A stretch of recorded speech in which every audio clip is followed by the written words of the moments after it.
इस वीडियो का उद्देश्य कम समय में आपको ज़्यादा जानकारी देना है और वीडियो में बताए गए सभी फोटोज उदाहरण के तौर पर बताए गए हैं एवं यह जानकारी इंटरनेट और न्यूज़पेपर पर आधारित दी जाती है। कोई भी अन्य व्यक्ति तथा धर्म जाति को ठेस पहुंचाना इस वीडियो का उद्देश्य कदापि नहीं। महाभारत के ग्रंथ में कई ऐसे रहस्य है जिनके बारे में हम नहीं जानते हैं। आज हम आपको ऋषि पराशर से और वेदव्यास के जन्म से जुड़े एक किस्से के बारे में बताने जा रहे हैं। एक बार ऋषि पराशर यमुना पार करने के लिए एक नाव पर सवार हुए। उस नाव को मछुआरे की बेटी सत्यवती चला रही थी, जो बेहद ही सुंदर और आकर्षक थी। उसे देख ऋषि पराशर उस पर मोहित हो गए।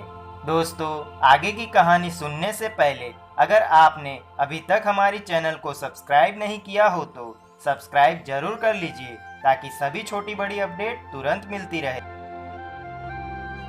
मोहित हुए ऋषि पराशर ने निषाद कन्या सत्यवती से संबंध बनाने की इच्छा जताई, लेकिन उसने इनकार किया और कहा कि यह संबंध अनैतिक होगा, इसलिए मैं अनैतिक संबंध से संतान नहीं पैदा कर सकती हूँ। लेकिन पराशर ऋषि फिर भी उससे निवेदन करने लगे। तब सत्यवती मान गई, लेकिन उसने ऋषि के सामने 3 शर्तें रखी, जो शर्तें इस प्रकार थी।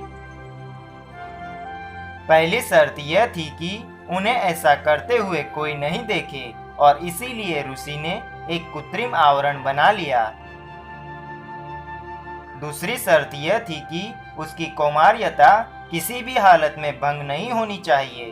तब ऋषि ने कहा कि बच्चे के जन्म के बाद उसकी कौमार्यता पहले जैसी हो जाएगी। तीसरी और आखिरी शर्त यह थी कि सत्यवती के शरीर से जो मछली जैसी दुर्गंध आती है वह एक उत्तम सुगंध में परिवर्तित हो जाए। तब पराशर ऋषि ने उसके चारों ओर सुगंध का एक ऐसा वातावरण तैयार कर दिया जिसे 9 मील दूर से ही उसे महसूस किया जा सकता था। यह सभी शर्तें पूरी होने पर दोनों ने संबंध बनाया। इसके परिणाम स्वरूप एक द्वीप पर सत्यवती ने एक पुत्र को जन्म दिया, जिसका नाम कृष्णद्वैपायन रखा। ऋषि पराशर का यही पुत्र कोई और नहीं बल्कि महान ऋषि वेदव्यास ही थे। हाँ दोस्तों, वेदव्यास वही जिन्होंने महाभारत की रचना की, जिनके पुत्र धृतराष्ट्र, पांडु एवं विदुर थे। और ग्रंथों में जो 8 अमर लोग बताए जाते हैं उनमें महर्षि वेदव्यास भी शामिल है। इतना ही नहीं, वेदव्यास ने ही संजय को दिव्य दृष्टि प्रदान की थी, जिससे संजय ने धृतराष्ट्र को पूरे युद्ध का वर्णन महल में ही सुनाया था। और अंत में महर्षि वेदव्यास ने जब कलयुग का बढ़ता प्रभाव देखा तो उन्होंने ही पांडवों को स्वर्ग की यात्रा करने के लिए कहा था। आज के लिए इतना ही। मिलते हैं अगली नई वीडियो में। जय हिंद, वंदे मातरम।